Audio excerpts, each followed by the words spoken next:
Carrie tahun 2013 mengisahkan seorang remaja perempuan introvert bernama Carrie White yang hidup terisolasi bersama ibunya, Margaret, seorang wanita fanatik religius yang mendidiknya secara keras dan menakutkan. Di sekolah, Carrie kerap menjadi korban perundungan teman-temannya. Puncaknya terjadi ketika ia mengalami menstruasi pertama di kamar mandi sekolah dan justru diejek karena ketidaktahuannya. Dalam tekanan dari lingkungan dan ketakutan di rumah, Carrie mulai menyadari bahwa ia memiliki kekuatan luar biasa, kemampuan telekinesis, yakni menggerakkan benda dengan pikirannya.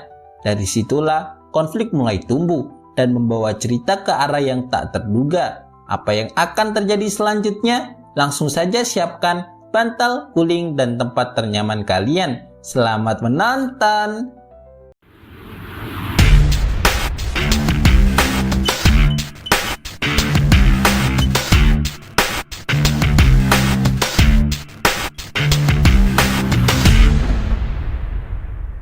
Film diawali dengan sosok Carrie, seorang siswi SMA yang pemalu saat mengikuti pelajaran olahraga di lapangan. Tanpa sengaja, ia melempar bola basket ke arah kepala temannya, memicu gelak tawa seluruh siswa. Carrie pun ikut tertawa tanpa menyadari bahwa dialah yang sebenarnya sedang dijadikan bahan ejekan karena dianggap bodoh.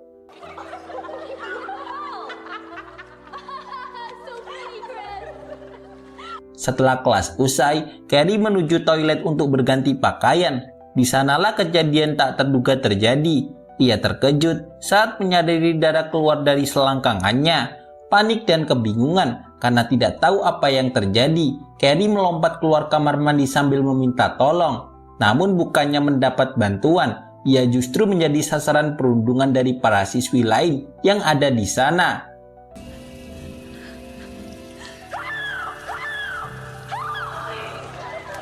Di antara para siswi yang membuli Carrie, ada satu yang paling kejam, yaitu Chris. Dengan sengaja, ia merekam kejadian memalukan itu demi mempermalukan Carrie lebih jauh. Untungnya, aksi tersebut dihentikan oleh guru olahraga, Desjardins, yang segera datang dan dengan tegas menyuruh mereka berhenti. Takut terkena masalah, para siswi pun mundur. Bu Desjardins lalu berusaha menenangkan Carrie yang histeris, meyakinkannya bahwa ia hanya ingin membantu.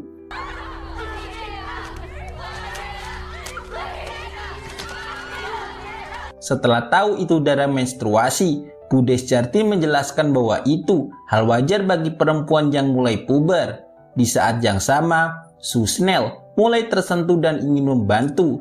Namun Carrie yang masih histeris justru menolak, seolah trauma dan tak percaya siapapun.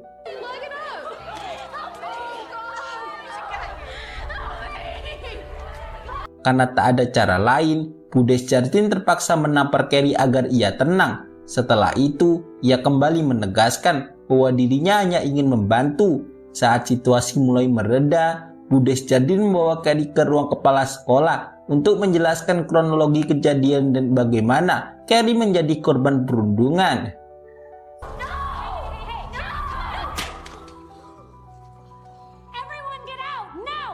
Di ruang kepala sekolah, Carrie memilih diam dan tak bicara sepatah kata pun. Karena itu, pihak sekolah memanggil ibunya untuk menjemput. Tak jelas apa yang dibicarakan di antara mereka. Sang ibu langsung menyuruh Carrie masuk ke mobil dan membawanya pulang. Casey. Carrie.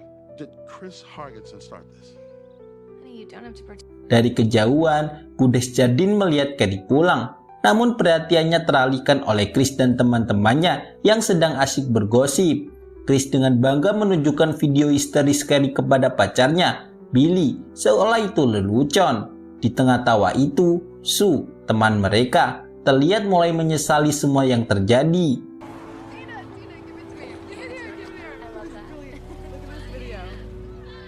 Sementara itu, ibu Carrie, Margaret, tampak tak peduli dengan kondisi putrinya. Bahkan saat berdiskusi dengan guru, ia tak memberi keterangan apapun. Sikap dinginnya seolah menyiratkan ada masalah dalam keluarga Carrie yang mungkin menjadi salah satu penyebab perubahan sikapnya.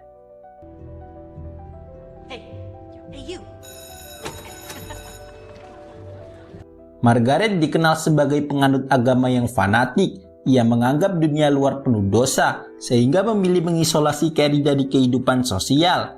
Tak heran jika Carrie tumbuh polos dan tak tahu banyak hal. Andai bukan karena desakan pemerintah dan Komisi Pelindungan Anak, Margaret mungkin tak akan membiarkannya bersekolah.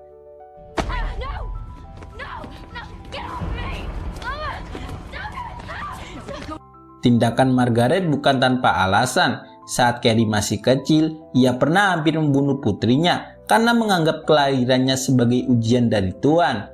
Namun di detik terakhir, naluri seorang ibu mengalahkan amarahnya. Margaret pun memutuskan untuk merawat Carrie dan membesarkannya sendiri.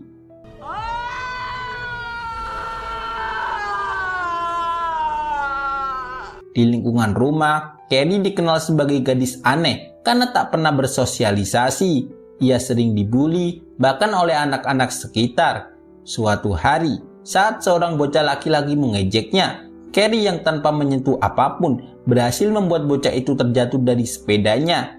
Saat itulah kekuatan anehnya mulai terlihat, sebuah kemampuan telekinesis yang memungkinkannya menggerakkan benda hanya dengan pikiran.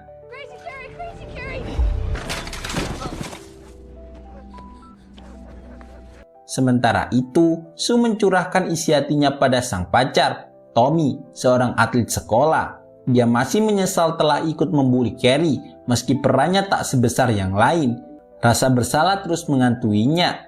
Berbeda dengan Chris, yang justru puas dan tanpa rasa bersalah, mengunggah video itu ke media sosial sebagai bahan lelucon.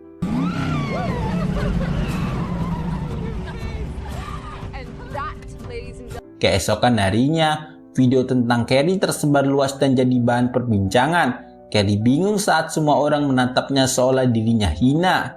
Mengetahui hal ini, pihak sekolah segera bertindak dan menghukum Chris dan pacarnya, Billy, dengan melarang mereka ikut acara prom night yang akan segera digelar.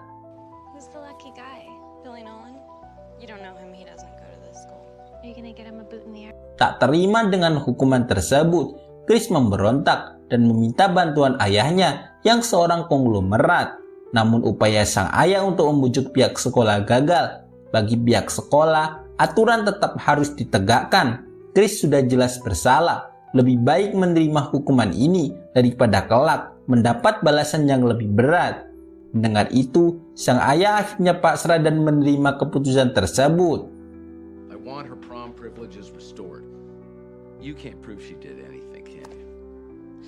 Chris yang masih tak terima mendatangi teman-temannya untuk meminta dukungan. Ia mengajak mereka merencanakan balas dendam pada Carrie yang dianggapnya sebagai penyebab hukuman itu.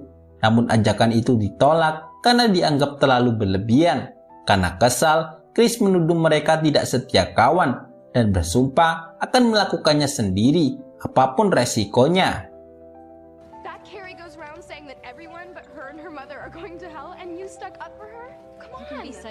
Efek viralnya video histeris Carrie masih terus berlanjut. Ia mengalami depresi dan terus jadi bahan gosip di sekolah. Saat menyendiri di toilet, kekuatannya tiba-tiba muncul dan membuat cermin pecah tanpa disentuh. Penasaran dengan apa yang terjadi pada dirinya, Carrie pun pergi ke perpustakaan untuk mencari jawaban.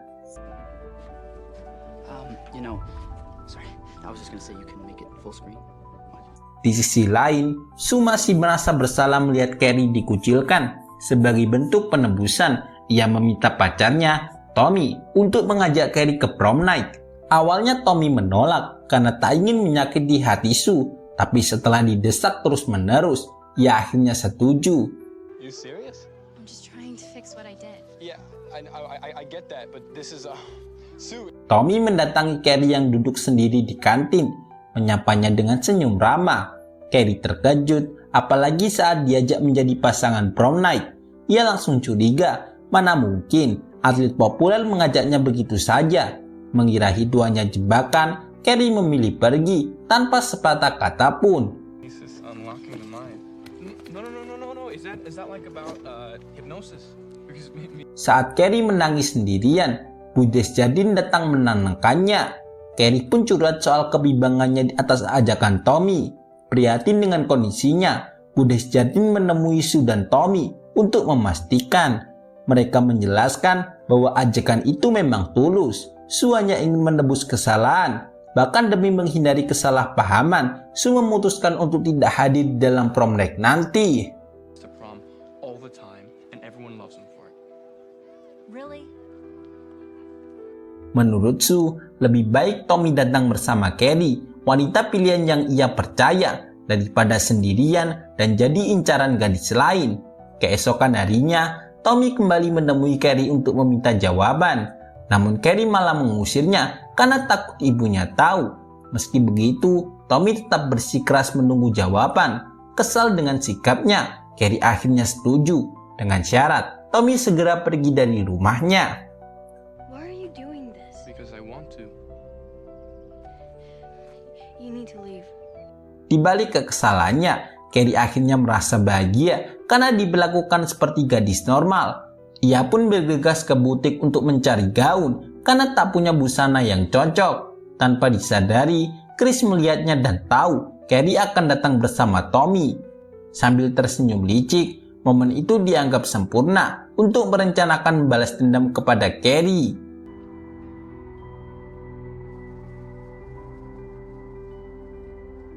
Sepulang dari butik, Carrie dimarahi ibunya karena pulang terlambat. Margaret makin marah saat tahu Carrie akan datang ke prom night bersama seorang pemuda. Ia khawatir Carrie hanyut dalam kenikmatan duniawi dan lupa pada ajaran agama. Ia menyuruh Carrie bertaubat sebelum terlambat. Namun karena muak, Carrie tanpa sengaja kembali mengeluarkan kekuatannya, membuat Margaret teringat pada mendiang suaminya.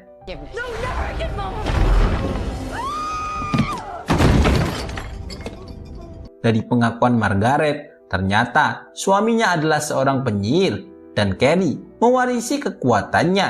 Ia takut kekuatan itu akan membawa bencana, lalu memohon agar Carrie membatalkan rencana ke prom night. Namun Carrie yang merasa lebih kuat langsung menolak dan melukai ibunya dengan kekuatan tanpa sentuhan.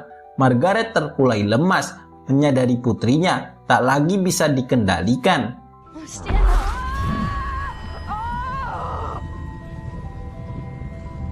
Sementara itu, Chris dan Billy diam-diam masuk ke kandang babi sebagai bagian dari rencana jahat mereka. Mereka membunuh seekor babi dan mengambil darahnya. Entah apa tepatnya yang direncanakan, tapi yang jelas mereka menyiapkan aksi besar untuk mempermalukan Carrie habis-habisan. Just one quick slice. Singkat cerita, malam prom night tiba. Carrie tampil anggun dengan gaun pilihannya. Sang ibu sempat memohon agar ia membatalkan niat itu, tapi permintaan itu berubah jadi pertengkaran. Carrie lalu mengurung ibunya di kamar dengan kekuatannya, menguncinya rapat. Margaret hanya bisa berteriak meski semuanya sudah terlambat.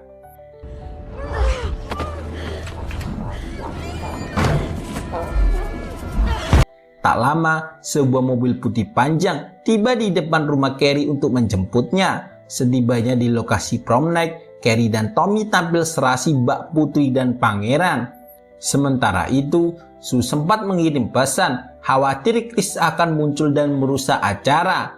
Namun Tommy meyakinkannya bahwa semuanya terkendali dan meminta Sue tetap tenang.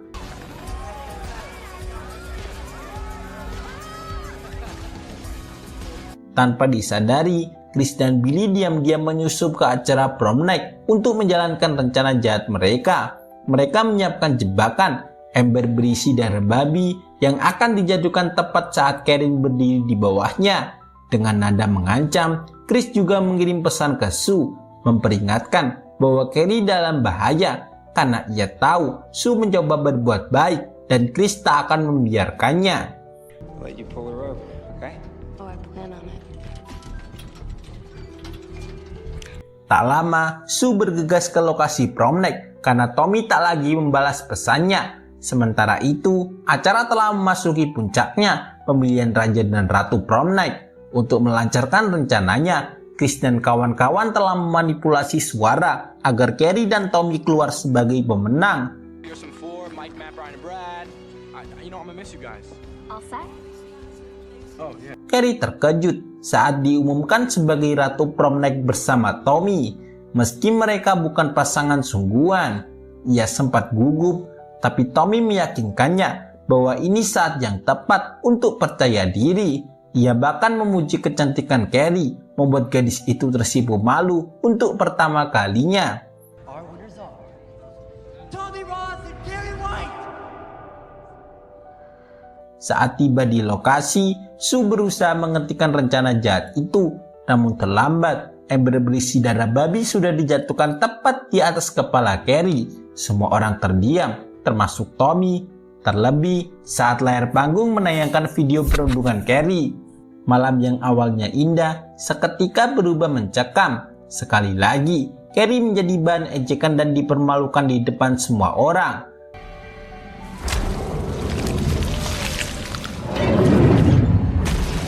Tanpa sengaja, ember kedua yang dijatuhkan Chris menghantam kepala Tommy hingga ia tewas seketika. Carrie terpaku, lalu amarahnya meledak. Tommy adalah satu-satunya orang yang memperlakukannya dengan tulus, teman sekaligus cinta pertamanya. Kini, semua berubah. Seperti yang dikatakan Tommy, malam ini memang akan menjadi pembuktian dirinya. Carrie tak lagi bisa diam. Kesabarannya telah habis dan semua orang yang mengejeknya harus menanggung akibatnya.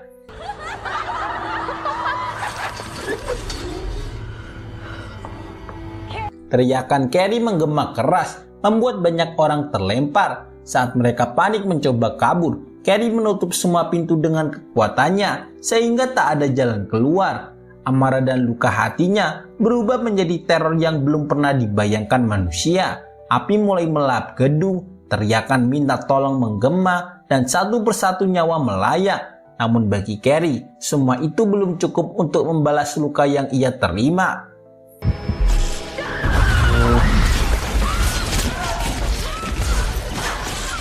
Carrie melihat Chris dan Billy berusaha kabur dengan mobil. Tanpa ragu, ia mengejar dan menggunakan elemen tanah untuk menghalangi laju kendaraan mereka. Karena panik, Billy mencoba berbalik arah, namun Carrie tak memberi ampun. Dengan satu gerakan, mobil itu berhasil diremukkan. Billy tewas seketika, sementara Chris selamat meski terluka parah.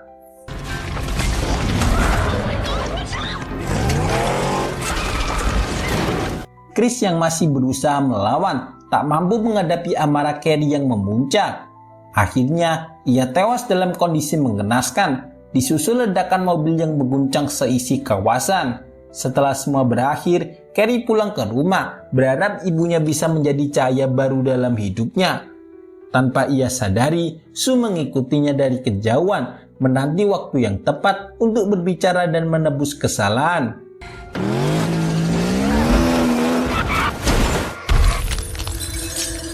Sesampainya di rumah, Carrie langsung mencari ibunya, tapi tak menemukannya. Ia pun memilih mandi terlebih dahulu, membersihkan darah yang masih menempel di tubuhnya. Di bawah guyuran air, tangis Carrie pecah. Penyesalan menyelimuti dirinya. Ia telah menghabisi banyak nyawa. Meski merasa bersalah, hatinya masih belum sanggup menerima kenyataan hidup yang penuh ketidakadilan. Ia hanya ingin diperlakukan sebagai manusia seperti yang lainnya.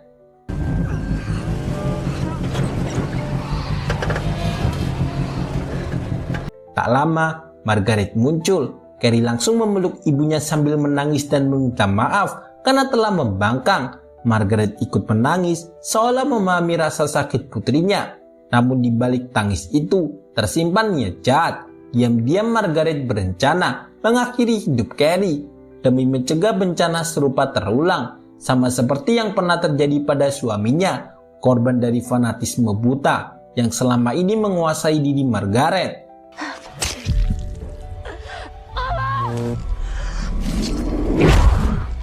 Begitu menyadari ibunya berniat membunuhnya, Carrie menggunakan kekuatannya dan mengakhiri nyawa sang ibu. Meski terpukul, ia tahu tidak ada jalan lain. Tak lama, Sue datang ingin menolong, namun Carrie yang diliputi emosi justru mencekiknya. Saat akan menghabisinya, ia merasakan sesuatu. Sue ternyata sedang mengandung anak Tommy. Fakta itu membuat Carrie semakin muak dan merasa semua orang telah mempermainkan kepolosannya.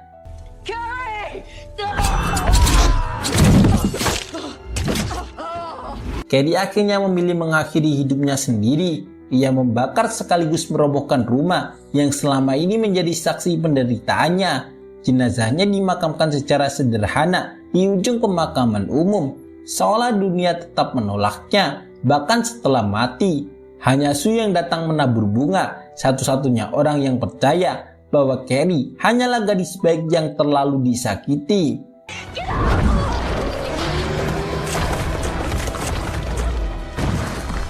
Beberapa bulan berlalu, perut Sue semakin membesar, namun ketenangannya terus diganggu mimpi buruk. Carrie hadir dalam tidurnya, seolah ingin berinkarnasi lewat janin yang dikandungnya. Sue menahan ketakutan dan rasa sakit itu sendirian, bertekad agar luka dan kebencian masa lalu tidak diwariskan kepada anaknya nanti.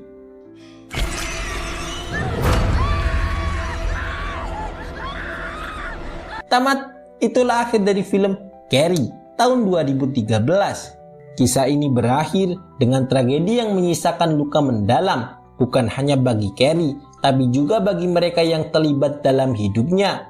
Dari sini, penonton diajak merenung bahwa kekerasan, baik dalam bentuk perundungan maupun pengekangan atas nama agama, dapat dihancurkan seseorang secara perlahan.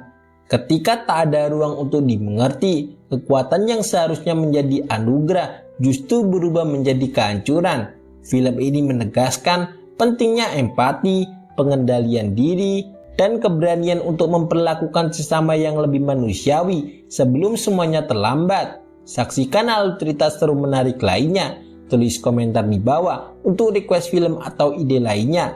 Jangan lupa like jempolnya, komen, subscribe, and share. Sampai jumpa di video berikutnya. Dadah!